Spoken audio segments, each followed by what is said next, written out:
products in Japan do feel an awful lot like an annoying, hyperactive friend.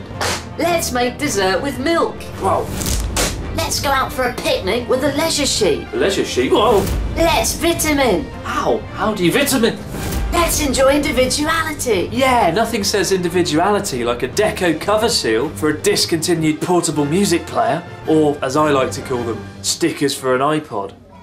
Whilst English isn't really spoken or needed in everyday life in Japan, it still plays a surprisingly big role in the form of marketing, where having it on your product is good for the brand as it's seen as cool, fashionable or prestigious. So it's commonly printed on objects and items, even though the buyer may neither read it nor understand it. Something English speakers are guilty of as well when buying clothes from popular retailers like Superdry. And if you're wondering what your cool, cleverly branded t-shirt actually has written on it, it says Katai Tenko Kaisha, which literally translates as hard weather company. In other words, it means nothing.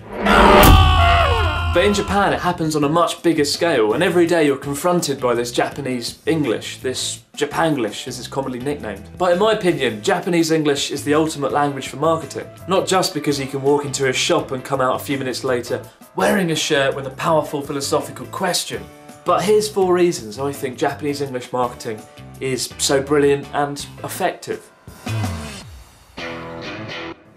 I used to look at oranges and see, well, just oranges really, until I received a box of orange flavoured cookies with a wonderfully positive description on. And now when I look at oranges I see delicious presents from the sky.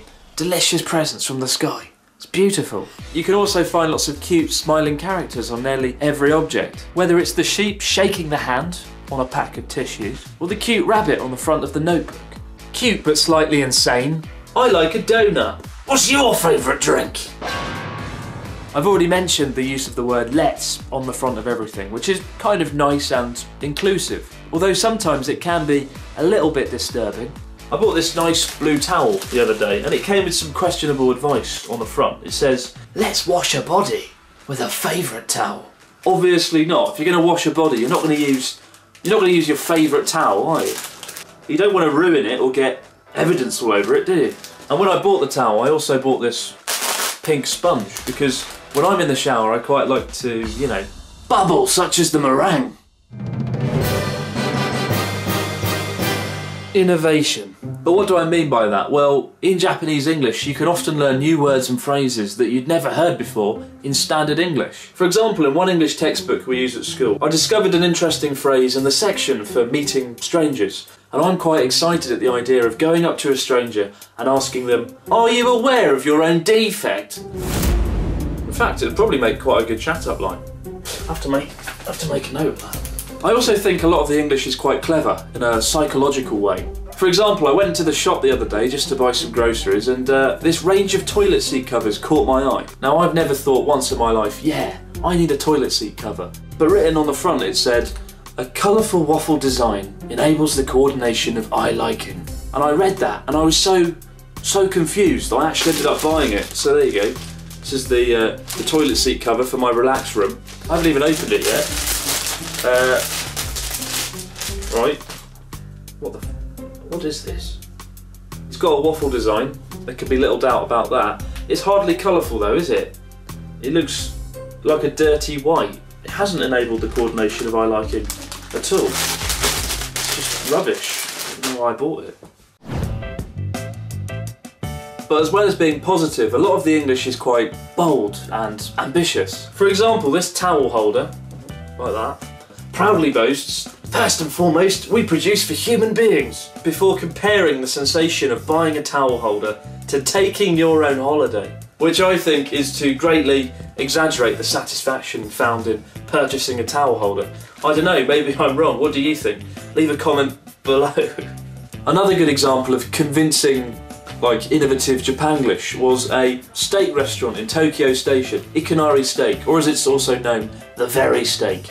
But the most interesting thing about Ikanari Steak was their innovative style of eating, as described in the shop window. Our style is, first of all, eat beef steak. We want you to try our delicious thick steak when your stomach is empty. This is a common idea in the USA as well. A common idea in the USA as well, eating when your stomach is empty. What kind of crazy American concept is this? I tend to find Japanese English marketing can be quite romantic sometimes, particularly on the front covers of notebooks, often to the point where it feels like you're being chatted up in an almost uncomfortable, weird kind of way. For each person, there's only one perfect mate. The moment we met, I knew it was you. And you knew it was me. So, if you can ever love this way again, retro style.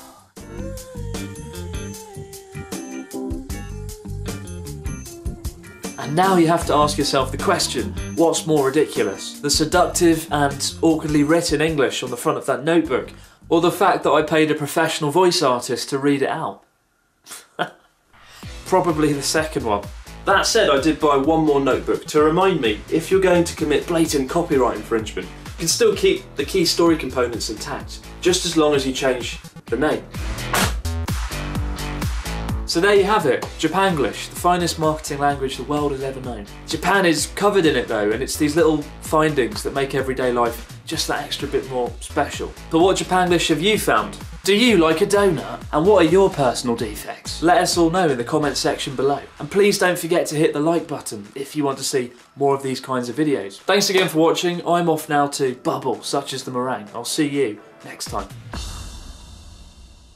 The sheep is shaking the hand. The rabbit is shaking the hand.